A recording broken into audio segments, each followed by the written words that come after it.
Sebelum saya terangkan teks persisnya, itu ada sekian problem dalam memahami Quran, terutama kalau lewat terjemah. Problem itu bisa gawat betul, bukan gawat-gawatan tapi gawat betul. Misalnya ada ayat begini dan terjemahnya pasti begini. Fa'aina ma tuwallu fasamma wajhullah. Kamu menghadap mana saja, di arah manapun, di sana ada ridhonya. Itu kalau hanya pakai terjemah, tentu menjadikan kita sholat bisa menghadap ke timur, ke barat, ke utara, dan ke apa? Selatan. Saya cerita sedikit tentang asbabun nuzul. Memang tema sekarang tentang asbabun nuzul. Dulu Rasulullah SAW ketika di Mekah itu sholat menghadap Ka'bah. Tapi setelah pindah di Madinah, di mana Madinah itu ada komunitas Yahudi dan Nasrani, Rasulullah itu menghadap ke Baitul Maqdis. Kira-kira 16 bulan.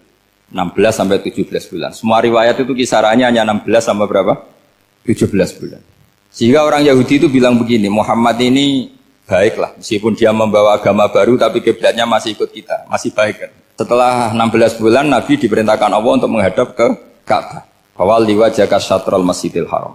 Maka orang Yahudi itu berontak. Berontaknya adalah kiblat mereka ditinggalkan.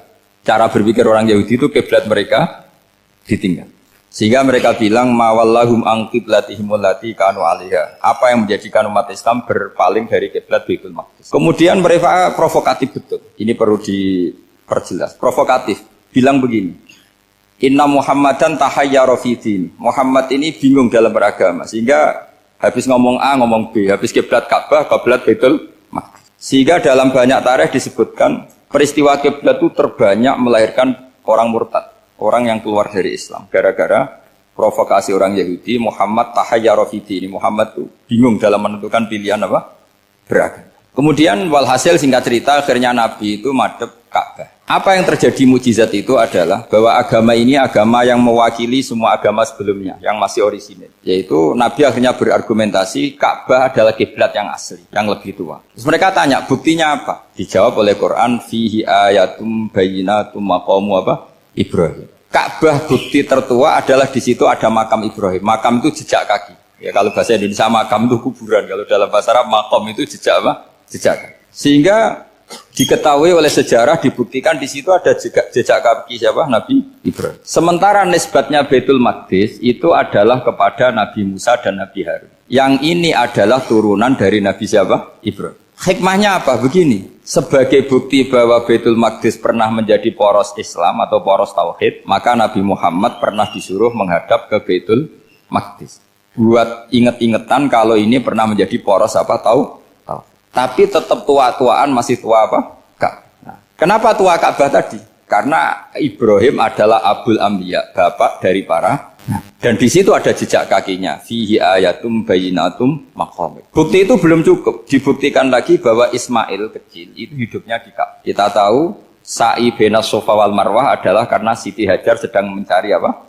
Jadi ada bukti sekian, bukti empirik bahwa Ibrahim itu kiblatnya itu Ka'bah, bukan Baitul.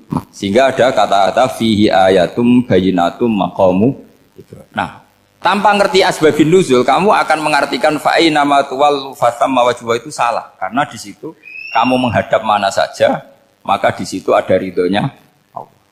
Maka para ulama memberi catatan, maksudnya begini, kamu menghadap kemana saja, asal itu yang diperintahkan Allah, maka di situ ada ridhonya Allah. Harus seperti itu maknanya, disesuaikan dengan konteks asbabun nuzul. Tanpa seperti itu tidak bisa. Dan masih banyak lagi kepentingan tentang asbabun nuzul.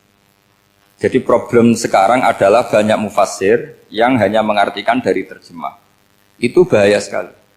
Sehingga ada orang yang menikah secara mut'ah. Itu kan mirip kayak transaksi zina. Mereka berdalil famastamta'tum bihi minhunna fa'atuhunna ujurahun. Perempuan yang sudah kamu nikmati yang penting kamu bayar. Terjemahnya seperti itu. Karena ujur itu jamaknya ujroh. Itu fatal sekali. Padahal ayat itu begini, settingannya begini, setting siakul kalamnya atau asbabun nuzulnya begini. Ini sekaligus, memang saya sengaja ngaji dengan tema yang berat, bentuk penghormatan pada yang ngaji. Kalau temanya ringan kan kayak TPQ. Begini asbabun nuzulnya begini. Wal muhsanatu minan nisa yang awal juz 5 itu, ya kita santai aja, yang awal juz 5 itu sebetulnya maktuf, diatafkan pada ayat hurrimat alaikum ummahatukum wa banatukum wa akhwatukum wa ammatukum wa kholatukum wa banatul akhi wa banatul ukhti. Jadi perempuan yang haram dinikah itu ada 7. Yang faktor nasab, yaitu siapa? Ibu, putri, saudara putri, bulik dari bapak, amah itu bulik dari bapak, kholah itu bulik dari ibu, keponakan dari saudara lelaki, keponakan dari saudara perempuan. Ini disebut haram karena nasab gen. Kalau orang Jawa bilang hanya 4 karena ngitungnya bulik baik dari bapak maupun ibu. Kalau orang Jawa bilang kan bulik terus keponakan dihitung 1. Padahal ada keponakan dari saudara lelaki, ada keponakan dari saudara apa? Perempuan. Wa banatul akhi wa banatul ukhti. Terus kedua haram karena rodok. Kita tahu dalam hukum Islam rodok adalah sama dengan nasab. Jadi ibu yang pernah menyusui kamu berarti jadi ibu kamu. Dan saudara sepenyusuan berarti menjadi saudara kamu. Ini disebut wa ummahatukumul lati arda'nakum wa akhwatukum minar radha'. Terus ketiga haram karena musoharoh, karena besanan. Jadi pagi ini misalnya saya nikah dengan Sri, bilang qabiltu nikaha wa taswijaha bil maril madkur. Setelah nikah dengan Sri ini otomatis ibunya dia menjadi mertua. Otomatis haram saya apa? Nikah. Ini namanya haram karena musoharoh. Atau kamu punya anak Zaid. Zaid pagi ini akad dengan Sri. Berarti Sri adalah menantu Anda. Otomatis haram bagi Anda. Itu namanya haram karena musoharoh, karena bisanan. Itu yang disebut waroba haram-haram itu kan saat terus itu wa ummahatu nisaikum. Ibu dari istri-istri kamu. Memang ini agak jelimet, tapi memang syaratnya mufassir harus biasa jelimet. Jangan hanya nyari partai ayat-ayat untuk kepentingan partai. Wah itu ngeri. Kacau Quran dipakai kampanye. Terus itu berarti sudah 3 kan? Haram karena nasab, karena rodok, haram karena musoharoh. Terus yang keempat ini haram yang bukan karena sebab pada seorang perempuan, tapi karena istri orang. Itu disebut wal muhsanatu minan nisa. Haram menikahi perempuan yang masih milik orang lain. Nah, orang lain yang menikahi ini, istilahnya Allah adalah lelaki yang menikahi perempuan ini adalah lelaki sing muhsinina ghairu musafihin, secara nikah yang sah. Nah, nikah yang sah itu begini dalam hukum fikih Islam. Saya nikah dengan Sri, kalau hanya akad, itu saya wajib bayar mahar hanya separuh. Jadi kalau saya janji bayar 1 miliar, berarti wajib bayar berapa? 500 juta. Kalau janjinya 100 juta, hanya bayar 50 juta. Itu yang wajib bil akdi. Nanti wajib sepenuhnya nunggu bil jima. Kalau sudah hubungan intim, baru wajib 100%. Jadi kalau ada di Jawa, nikah dengan seperangkat alat sholat, itu yang atasannya tok, itu wajib karena akad. Nanti bawahnya nunggu setelah hubungan apa? Intim. Loh, ini hukum Quran, bukan hukum saya. Makanya kan wa in talaqtumuhunna min qabli an tamassuhunna, saat terus fanis suma faradtum, hanya wajib bayar setengah. Nah, perempuan yang sudah diajak hubungan intim itu kata Allah fa'atuhunna ujurahun, maka wajib kamu bayar penuh. Jadi ayat itu tentang perempuan yang sudah dinikah, kita harus bayar berapa? Harus bayar penuh. Ini penting saya utarakan. Nah, problem kita sebagai orang Indonesia, ini juga problem Pak On, problem semua kiai. Mahar di Indonesia itu nggak bisa dibahas di Quran. Karena keterlaluan, kecilnya itu keterlaluan. Saya ini kan kiai, sering ngakatkan tuh sampai bosan, seperangkat alat sholat itu ngawur sekali. Ini mbak-mbak harus nggak mau gitu. Saya provokasi minimal itu ya berapa? 100 juta berapa? Pantasnya berapa? Pantasnya berapa? 10 gram itu berapa nilainya? Kan 1 gram 500.000, baru 5. Ya sudah mendingan itu 10 gram. Quran itu bayangannya gini, sambil latihan, yang hafal-hafal biar latihan. Jangan dapat beasiswa karena hafal tapi nggak jelas juntrungannya. Quran itu bayangannya gini, ini nggak mungkin Quran ini bisa dibaca di Jawa. Wa in aradtum istibdala zawjin makana zawji wa ataitum ihdahunna qintaran fala ta'khudhu minhu syai'a. Jika kamu nikah sama seorang perempuan, kemudian kamu cerai, maka mahar yang sudah kamu berikan jangan ambil lagi. Karena mahar di Arab itu mahal 100 juta, kadang mobil Alphard, kadang GMC. Sehingga setelah menceraikan tuh kebayang menarik. Kok enak dulu saya memberikan itu kan dapat servisnya. Sekarang sudah saya cerai, saya tarik. Kalau mahar di Indonesia kan seperangkat alat sholat. Jadi gak kebayang ada kalimat fala ta'khudhu minhu syai'a, jangan ambil lagi. Kebayang ngambil aja enggak? Apalagi kalau nikahnya sudah 2 tahun kan sudah lusuh, sudah. Tapi kalau di Arab itu kebayang karena mahal. Makanya orang Arab suka nikah orang Indonesia karena murah. Jadi bahasa kintoron tuh harta yang enggak ternilai. Wa ataitum ihdahunna kintoron. Kok yang enggak ternilai? Mahal betul. Itu pernah saya hitung, ada yang mahar itu 400 juta, ya sekira segitu. Nah makanya setelah dicerai, Allah memperingatkan setelah kamu kasihkan, ya jangan minta lagi. Kenapa kepikiran minta? Karena jumlahnya besar. Kalau di Indonesia kepikiran nggak minta, ya? Nggak kepikiran, saking kecilnya. Seperangkat alat sholat, kadang 1 juta. 1 juta itu setelah hubungan intim, sebelumnya yang wajib hanya 500. Itu kan nggak kebayang. Makanya susah ngartikan Quran di Indonesia, kadang susah karena kadang terlalu. Itu pernah Sayyidina Umar radhiyallahu anhu pernah bilang begini, wahai para perempuan, mahar itu jangan mahal-mahal, kasihan para lelaki. Itu ada perempuan alimah ya, orangnya alim betul, meskipun nggak pernah sekolah di UI, tapi alim itu. Itu usul langsung gini, ya Amiral Mukminin, laisa dzalika laka ya Amiral Mukminin, waqad qala ta'ala wa ataitum ihdahunna qintaran.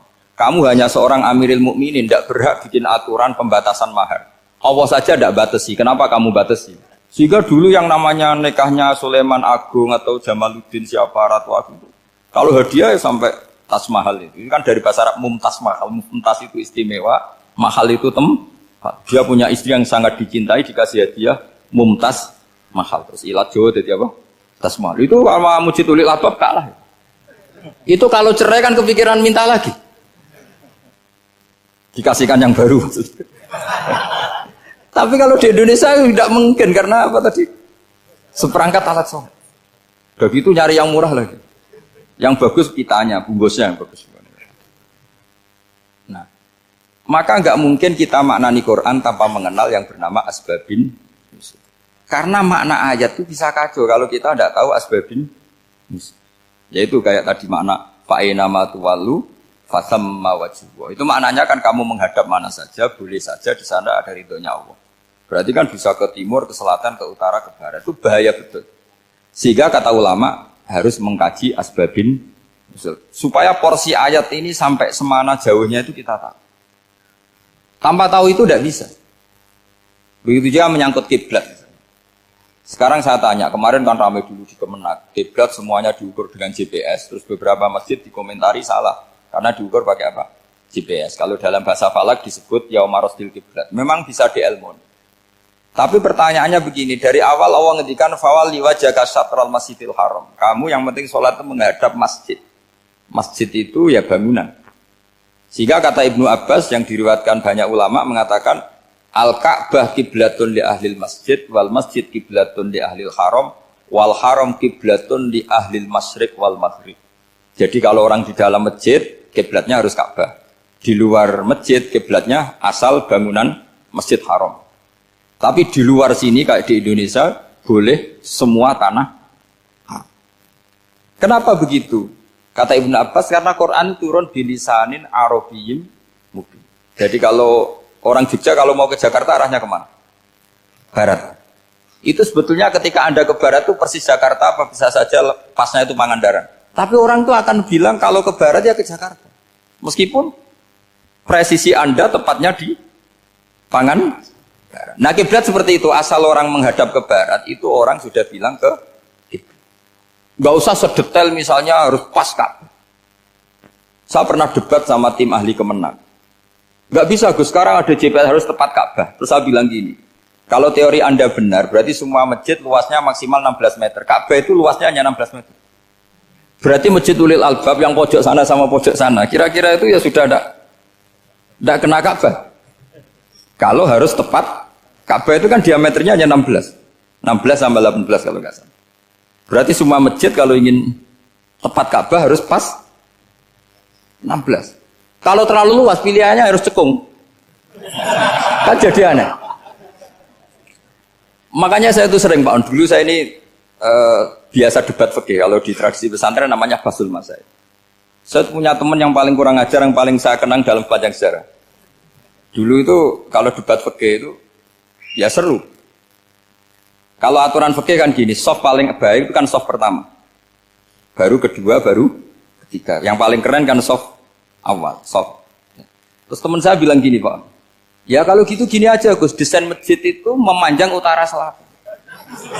Biar semuanya soft awal. Gara-gara didesain begini kan ada soft 2, soft 3.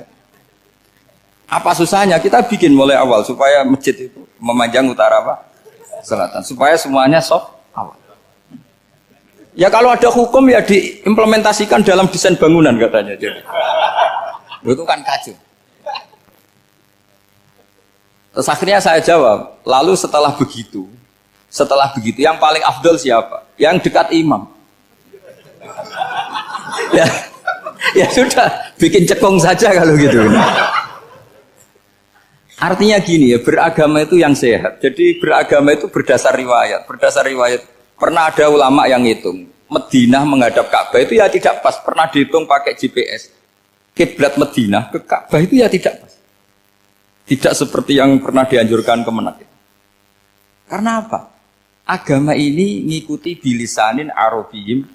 Mungkin seperti jenengan gini, semua ini istilahnya apa? Menghadap Gus Bah. Padahal ada yang agak sana. Semuanya ngaji sama siapa Gus Bah? Ya sudah. Istilahnya bertatap muka, memangnya kita benturan.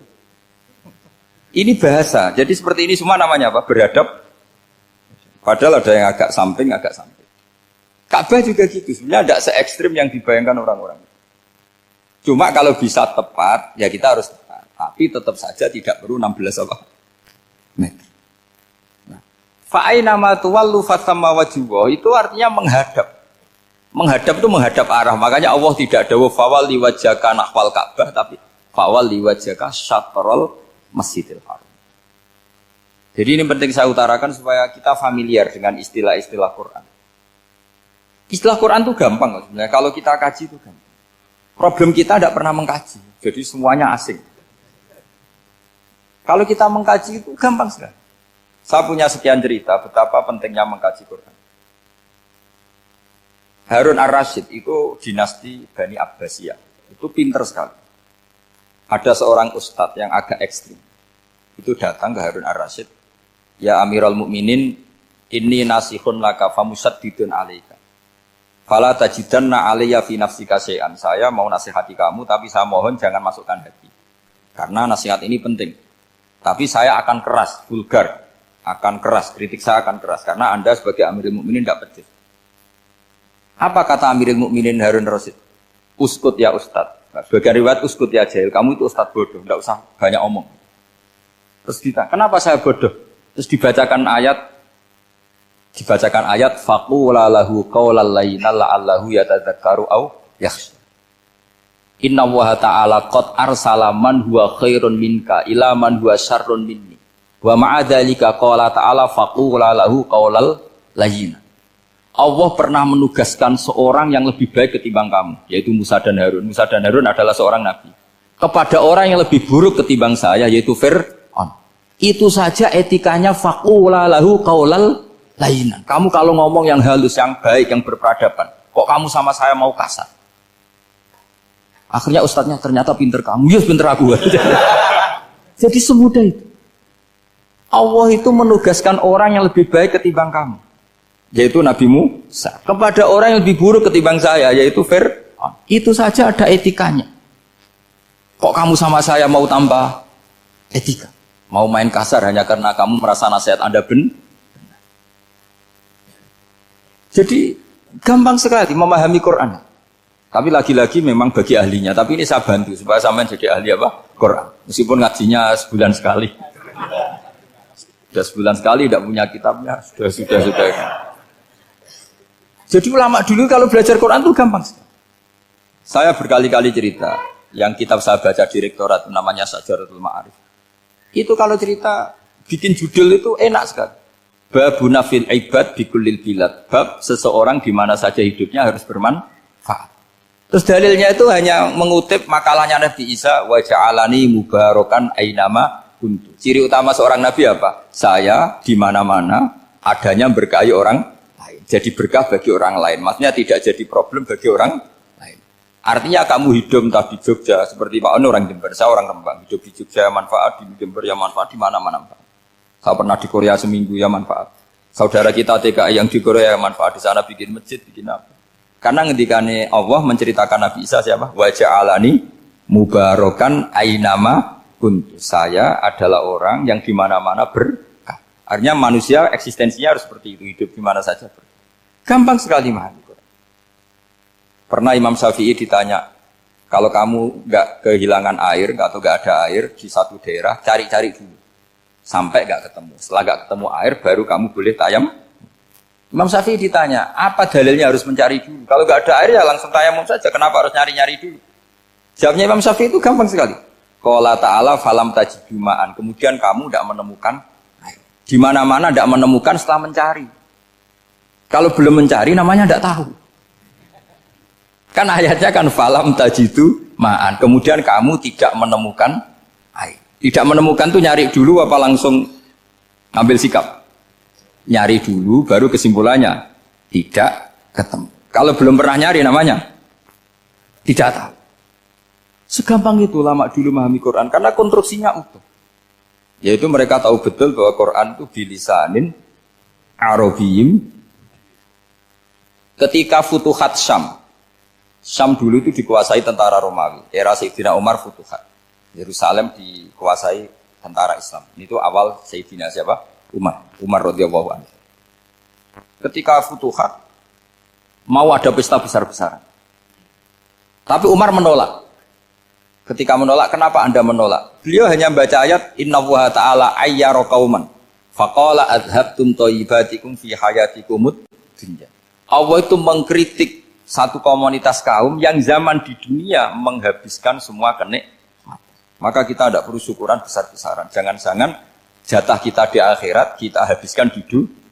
Itu adhabtum thayyibatikum fi hayatikumud. Semudah itu. Semudah itu ulama. Rasulullah pernah dahar, pernah makan. Makan karena 3 hari gak makan, cara di Indonesia gak makan nasi, gak makan daging, sudah lama sekali. 3 hari Nabi hanya makan kurma dan air putih. Pernah Nabi gak makan roti sampai 3 hari. Kalau Indonesia mungkin gak makan nasi. Di hari ketiga, ada sahabat yang berbaik hati, Nabi disembelihkan kambing, dipotongkan kambing, Nabi disuruh dahar. Itu baru dahar setengah piring, Nabi berhenti.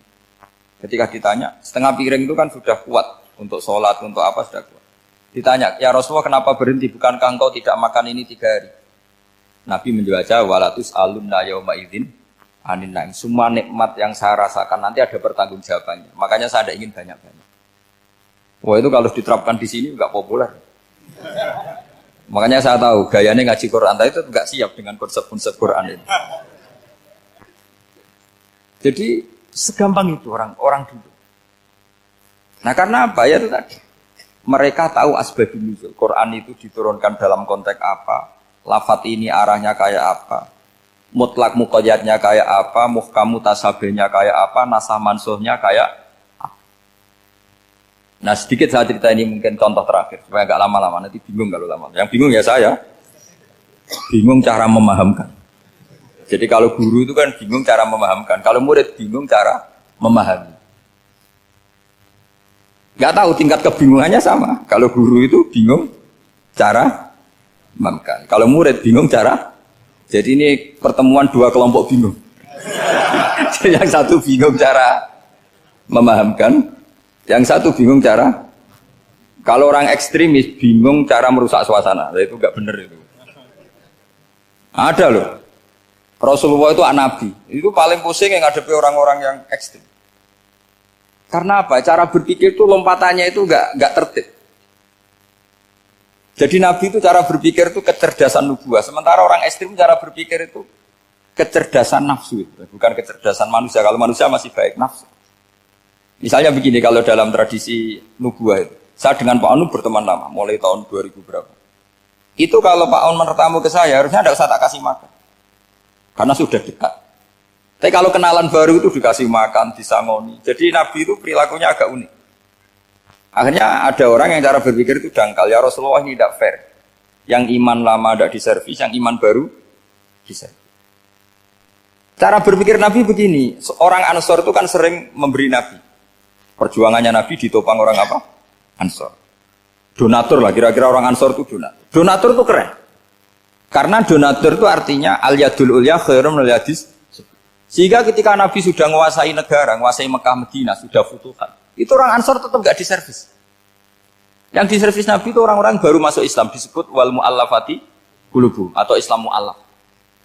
Ada 1-2 orang yang protes, tentu yang gak pinter. Tukang protes pasti tidak pinter. Wong iskal-iskalnya sendiri, otaknya gak sampai-sampainya sendiri, orang lain disuruh jawab. Makanya di sini tidak ada tanya jawab, nanti iskal-iskal kamu sendiri, bingung-bingung kamu sendiri, saya disuruh jawab. Berarti Gus Pak gak mau ditanya, ya memang gak mau, karena tadi jawab sendiri aja, nanti pinter sendiri, kapan-kapan pinter sendiri. Akhirnya tanya begini, cara tanya gini, ya Rasulullah, ini gak fair. Orang sudah Islam lama setelah negara terbuka milik Anda, setelah kita menang, setelah kita menguasai negara, tidak kamu servis. Sementara yang baru Islam kamu, Nabi itu bertanya senyum-senyum, rileks saja. Lama-lama tambah ekstrim pertanyaan. Kata Umar, ya Rasulullah saya beri izin untuk membunuh orang ini. Umar itu pikirannya karena mangkel lo Nabi. Nabi jangan. Kalau kamu bunuh nanti apa kata orang banyak? Inna Muhammad dan yaqtulu ashabah. Dikira Muhammad membunuh sahabatnya sendiri. Nabi masih mendengar. Komplainnya masih dengar. Lama-lama Nabi memberi penjelasan. Kamu ini orang Ansor. Kamu biasa memberi saya, memberi dana perjuangan. Memberi itu hebat. Saya tidak ingin menurunkan grade Anda. Grade sebagai pemberi, berarti kelasnya elit. Sekarang menjadi penerima. Itu tidak bagus. Itu betapa Rasul ini namanya kecerdasan nubuah. Kalau orang biasa memberi, biar memberi saja. Supaya dia tetap heroik, tetap patriotik, tetap keren. Karena mentalnya pemberi. Jangan sampai dari mental memberi, kemudian mentalnya peminta. Jadi kalau Pak On jadi tim suksesnya Pak Jokowi itu ya tidak minta-minta. Kalau dulu kampanye ya kampanye saja. Biar memberi terus nggak pernah minta. Meskipun akhirnya ya gelong. Tapi Nabi dulu tidak gitu. Jadi orang Ansor itu nggak pernah diservis. Padahal jasanya kayak gitu. Supaya kelasnya tetap kelas elit, yaitu pemberi, penanggung jawab. Nabi nggak ingin orang Ansor turun grade menjadi penerima. Orang-orang yang cerdas nubuah menerima konsep Nabi seperti itu. Lo tanya sama Pak On, saya dadani terjemahan UI itu puluhan tahun sama Pak. Itu beliau ke kontrakan saya ke rumah beliau. Tidak pernah berharap apa. Saya sangat tertutup. Bukan apa-apa ya, kalau ingin memberi saja. Kontribusi saya pada Al-Quran. Saya tidak kepikiran mendapat. Supaya heroik. Tapi orang-orang yang cerdas amatir tadi, ini nggak fair. Wong yang memberi lama kok dapat servis sedikit. Nah, sekarang itu problem zaman akhir sudah mulai seperti itu. Nah, orang ini namanya Dzul Khuwaisirah. Ini yang nanti punya anak turun Khawarid. Khawarid itu orang yang ibadahnya hebat, tapi cara berpikir tentang nubuah salah. Nah, orang lagi Khawarid itu orang yang ibadahnya hebat, tapi cara berpikir nubuah salah. Nubuah itu unik. Nubuah itu cara berpikir tadi. Apa ya?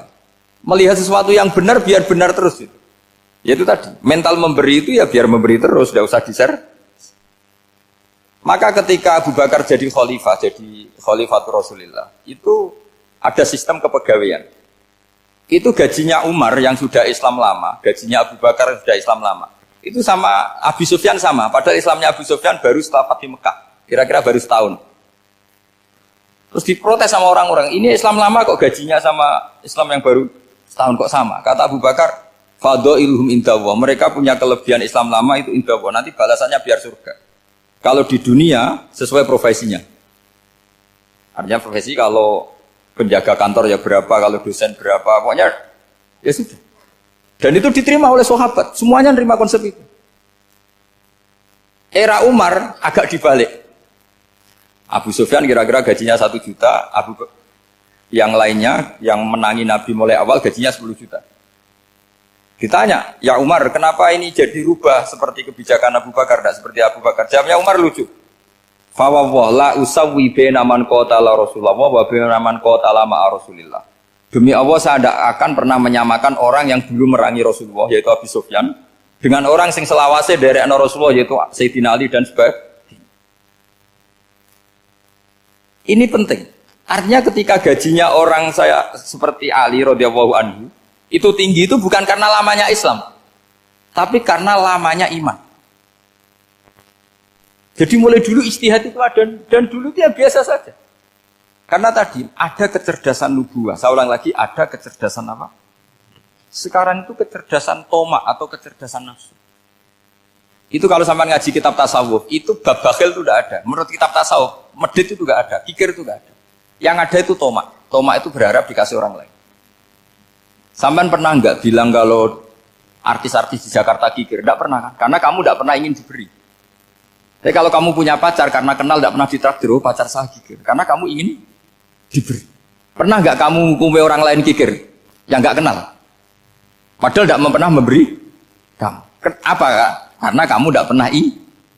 Coba sekarang kamu saya tanya, ini latihan cerdas. Definisi kikir itu apa tuh Pak? Gak pernah memberi kamu kan? Artis-artis Jakarta, tokoh-tokoh nasional pernah gak memberi kamu? Enggak kan? Tapi enggak pernah kamu vonis kikir. Karena kamu enggak pernah tomak. Tapi pacar kamu, kok amin ditraktir terus? Atau istri kamu, atau mertua kamu, kok enggak ngasih warisan, kamu bilang kikir enggak? Sebabnya kikir betul apa karena kamu tomak, berharap? Tomak. Maka di kitab tasawuf itu enggak ada bab kikir, yang ada bab tomak. Karena asal usul menvonis orang kikir itu karena tamak. Maka jangan banyak kenal orang, nanti banyak hukum kamu kan. Sombong juga gitu, di tasawuf itu enggak ada bab sombong. Karena orang hukumi orang lain sombong itu karena kamu ingin dihormati. Ada orang enggak kenal, terus lewat saja enggak tanya kamu bilang sombong enggak kan? Tapi kalau kenal, oh sombong betul, kenal enggak tanya kan gitu. Jadi tasawuf itu sisi unik dari khazanah Islam. Makanya di tasawuf itu enggak ada kritik terhadap kikir. Ya tentu kikir itu buruk, pasti ya kikir itu buruk. Tapi enggak perlu dikritik. Jangan-jangan yang salah kamu. Mau kenal Pak On di PPAI terus ingin jadi sekretarisnya. Terus ingin kenal Pak Jokowi ingin jadi menterinya. Nanti kenal rektor ingin jadi pegawainya. Ketika enggak diturutin bilang Pak Rektor kikir. Tapi orang lain ya Kak pernah berharap. Mungkin enggak menvonis Pak Rektor atau Pak On ini kikir, enggak kan? Berarti vonis kikir itu status orang itu apa gak kesampaian niat kamu? Memang agak jelimet ilmu tasawuf itu, tapi itu unik, itu bagian dari khazanah apa? Islam. Makanya Rasulullah itu sering isti'adah minta perlindungan wa min toma'en fi ghairi matma'in. Ya Allah, saya tidak ingin berkeinginan yang tidak layak. Karena semua dunia ini dimulai dari keinginan. Coba kamu protes negara itu karena apa? Ingin makmur sejahtera tanpa kerja sehingga nyalakan menteri keuangan, menteri ini itu. Makanya kalau guyonannya ulama tasawuf gini, tak beri bocoran. Guyonannya orang tasawuf begini guyonannya. Anta lam tajid min nafsika kullama turid, fa kaifa turidu min ghairika kullama turid. Kamu yang punya keinginan saja tidak bisa memenuhi apa yang kamu inginkan. Kenapa keinginan itu kamu timpakan ke orang lain untuk memenuhi kamu? Wong kamu yang punya keinginan saja tidak bisa mewujudkan. Kenapa keinginan Anda kamu timpakan, bebankan orang lain untuk memenuhi keinginan Anda? Misalnya kamu, Gus saya ini goblok, tolong pinterkan. Wong kamu yang ini saja tidak bisa, kok menyuruh saya? Jadi kalau tiap tasawuf itu unik.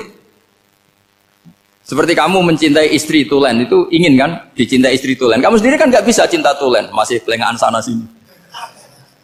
Kamu pacaran, ingin pacar kamu setia. Ternyata kamu bikin sekian alternatif. Kalau putus ini punya ini, putus ini. Tapi kamu ingin ini setia, kan gak fair. Makanya guyonnya orang tasawuf itu anta lam tajid min nafsika kullama turid fa kaifa turidu min ghairika kullama turid. Gampang tuh apalane pokoknya ratrit gitu aja gampang. Jadi kamu yang punya keinginan saja tidak bisa memenuhi. Kok orang lain disuruh memenuhi. Sehingga orang tasawuf itu malu betul. Misalnya saya kok ingin Pak On takdim sama saya itu kurang pegawaian. Kalau saya ingin ditakdimi saya menakdimi diri saya sendiri. Makanya berbahagialah orang yang ngilu terus saya ganteng sendiri ya Allah. Saya kaya sendiri. Menunggu orang lain bilang kamu kaya itu repot. Menunggu orang lain bilang kamu hebat itu, ya sudah bilang aja ya Allah saya hebat, ya Allah saya ganteng, ya Allah saya cantik. Daripada menunggu orang lain bilang apa? Cantik. Jadi ilmu tasawuf itu unik. Jadi kalau fikih itu yang dikritik itu kikir. Kalau tasawuf enggak toma. Karena orang yang kamu vonis kikir itu jangan-jangan tidak kikir tapi mementingkan yang lebih penting. Misalnya ada teman yang tidak pernah nakdir kamu, ternyata punya ibu sakit, uangnya dianggarkan untuk ibunya yang sakit, atau anaknya sekolah, atau keluarganya masih butuh biaya, ya, sehingga sama teman dia kikir. Hakikatnya kikir apa mementingkan yang penting? Tapi kamu karena nggak pernah ditraktir menvonis kikir. Nah, ini pelajaran. Jadi makanya yang dianteni ilmu tasawuf itu tamak itu kalau dalam bahasa Indonesia, bukan kikir. Karena vonis kikir itu akan disematkan orang yang tidak kesampaian hajatnya. Pokoknya bapak saya itu, keluarga kiai itu ajarannya itu. Yang penting jangan berharap dari orang lain. Ini Pak On saksinya, saya dulu benahin terjemah itu nggak pernah ingin diperlakukan seperti ini. Ya ngaji aja. Karena pikirannya keluarga kiai itu sederhana. Kalau ngamal ya ngamal saja. Ngamal itu heroik. Makanya buyut-buyut kita semua ini kan pahlawan semua. Membela negara Indonesia jadi merdeka. Ya nggak pernah kebayang jadi presiden, menteri. Tapi sekarang nggak, ngamal sedikit saja harus jadi menteri. Jadi ini bahaya kalau dalam kelangsungan bernegara. Karena orang biasa transaksional. Awal negara ini dibangun berdasar heroik, bukan berdasar apa? Transaksional. Tapi sekarang orang akan membiasakan itu. Apa-apa itu transaksional. Ini tidak bagus untuk kelangsungan bernegara. Apalagi kelangsungan beragama. Sehingga seperti saya ini masih punya desa-desa binaan di Sragen, di pedalaman Papua sekalipun. Saya punya santri banyak di Papua. Itu kalau cerita itu unik-unik. Itu mau Jumatan, itu nggak ada orang 40. Sudah datang setengah 12. Itu datangnya 3 jam. Di situ mau ketemu santri 3. Semua, karena ya akhirnya mereka tanya gini, Pak. Pertanyaannya itu lucu. Gus, boleh nggak Jumatan orang 3? Secara fikih Syafi'i kan harus orang 4. Boleh. Kemudian mereka tak bilang buat sholat duhur saja. Mereka nggak mau. Wong Jumat kok duhur. Harinya kan Jumat, masa sholatnya? Sehingga kita yang jadi kiai akhirnya nyari fikul madzhabil arba. Nyari fikih madzhab 4. Ternyata Imam Malik membolehkan orang 6. Ada yang bilang 12. Yang penting keceluk jamun itu kelompok. Kalau 3 kan belum keceluk apa? Belum disebut apa? Kelompok. Ini penting saya utarakan supaya kita berjuang itu bukan karena service seperti ini kayak di Ulil Albab, masjidnya keren, kampus swasta tertua, terus termasuk nomor 1-2 di Indonesia. Oke, kita syukur dengan kebesaran UI. Tapi yang namanya dakwah itu menjadikan orang tidak tahu menjadi tahu, termasuk kepada desa-desa tertinggi. Sama. Yang namanya menteri itu pembantu presiden untuk memenuhi kebutuhan rakyat banyak. Sekarang misalnya menteri pertaniannya itu hebat, cerdas, tapi petani nggak mau nandur padi, mau apa itu? Coba yang membantu ketahanan pangan itu para petani mau nanam padi apa karena menteri pertanian? Karena petani mau nanam. Ya sudah GR saja, kita pembantu presiden semua. Karena ikut menyumbangkan ketahanan pangan. Tapi kamu kan nggak digaji, kita keren, ngamal tanpa harap gaji. Ini penting supaya Anda itu nggak hati kecil gitu. Ikut menyumbang negara tanpa ingin dapat gaji. Keren nggak? Nah, itu nubuah. Apa? Nubuah. Orang Ansor itu seperti itu. Sehingga ketika Rasulullah wafat dan ada kompetisi kepemimpinan, itu orang Ansor gak ikut. Sudah kita makmum saja, silahkan dibagi di saking baiknya orang Ansor.